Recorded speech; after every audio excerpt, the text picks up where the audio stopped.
শুভেচ্ছা রইল দর্শক। আজ আমি আপনাদের নিয়ে এসেছি সাভারের একটি ঐতিহাসিক এরিয়া। এখানে আপনারা দেখতে পাবেন একটি ঐতিহাসিক প্রত্নতত্ত্ব স্থাপত্য।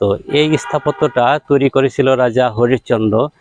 এখানে এক পাশে রয়েছে রাজা হরিশ্চন্দ্রের বসতবাড়ি এবং ঠিক তার উল্টো পাশে রয়েছে বৌদ্ধবিহার। তো আমরা ইতিহাস ঘেঁটে যতটুকু জানতে পেরেছি আজ আমি আপনাদের জানাবো।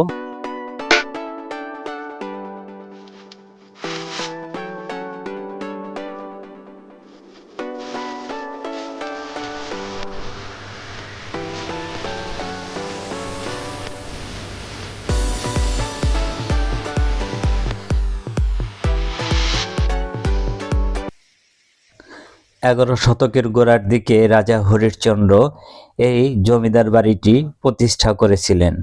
এটি মূলত লাল ইট এবং চুন সুরকি দিয়ে তৈরি করা মোগল স্থাপত্যের আদলে একটি স্থাপত্য ভবন।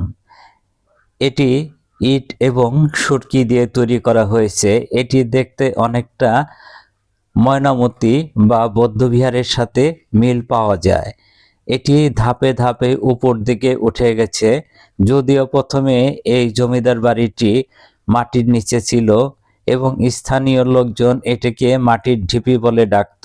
পরবর্তীকালে বাংলাদেশ প্রত্নতত্ত্ব অধিদপ্তর এবং স্থানীয় বিশেষজ্ঞ জনাব নলিনী ক্রান্তি ভট্টাশালী মিলে এই জমিদার বাড়িটির খনন কাজ শুরু করে।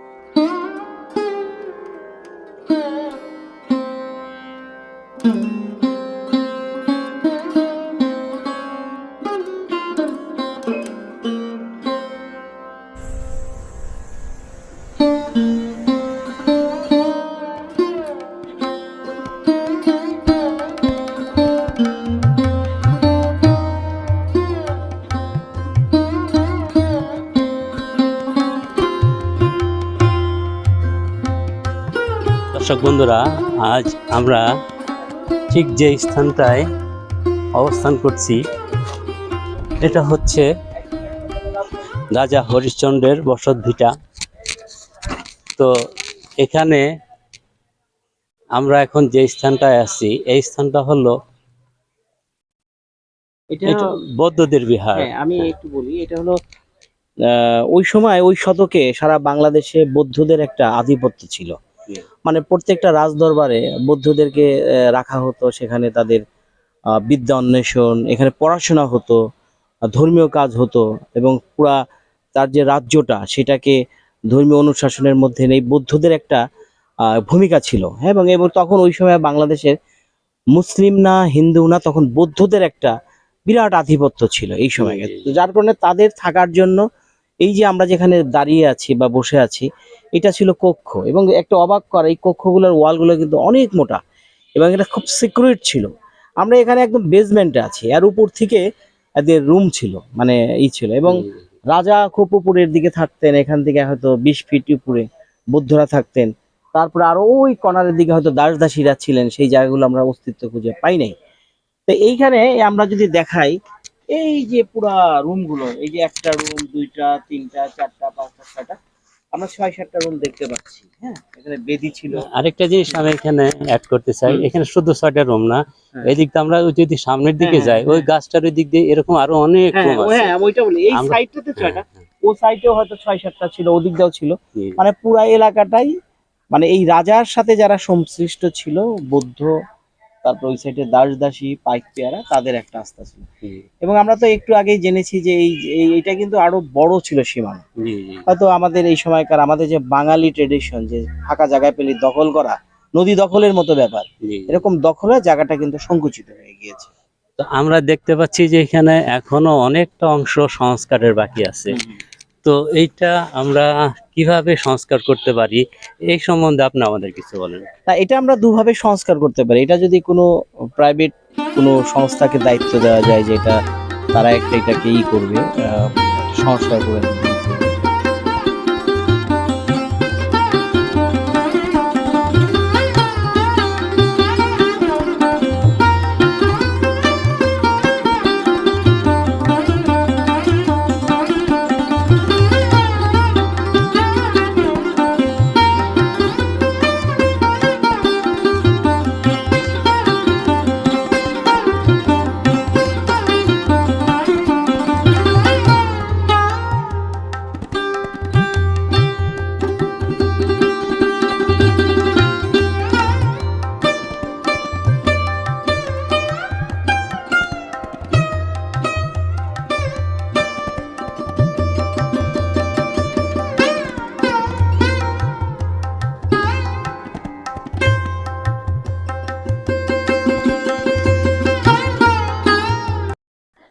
আমরা এখন এই স্থাপনাটির একেবারে উপরে অবস্থান করছি।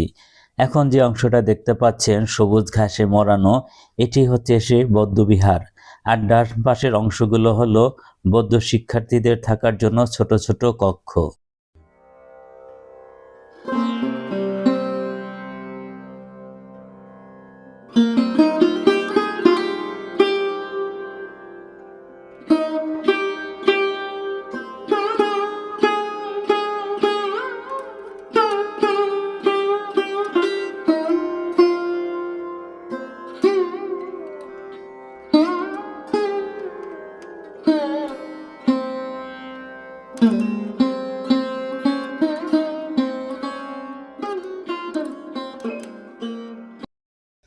বাংলাদেশে পর্যটকদের আকর্ষণ করার মতো সেরকম কোনো স্থাপত্য নিদর্শনগুলো সংস্কার করা হয় নাই।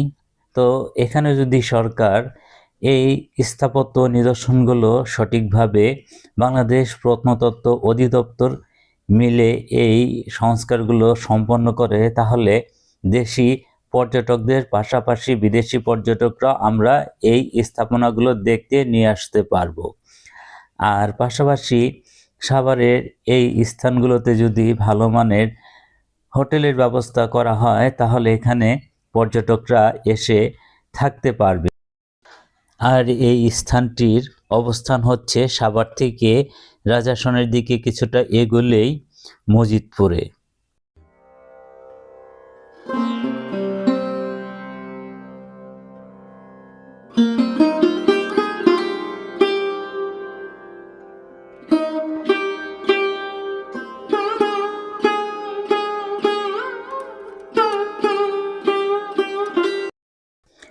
এই বৌদ্ধবিহারের বিশাল অংশ এখনো খনন কাজ করা হয়নি।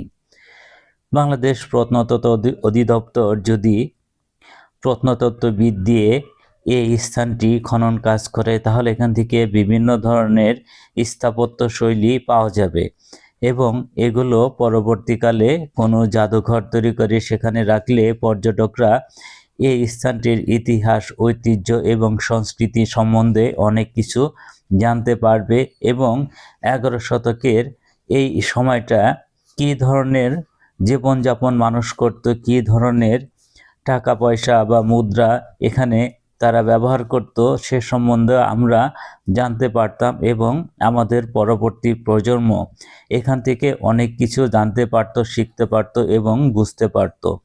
তাই আমি বাংলাদেশ সরকারকে অনুরোধ করব, একজন ভালো প্রত্নতত্ত্ববিদ দিয়ে যেন এই স্থাপনাটি খনন করা হয়। আজকের এপিসোড শেষ করছি এখানে। আমাদের সাথে থাকার জন্য ধন্যবাদ। আল্লাহ হাফেজ।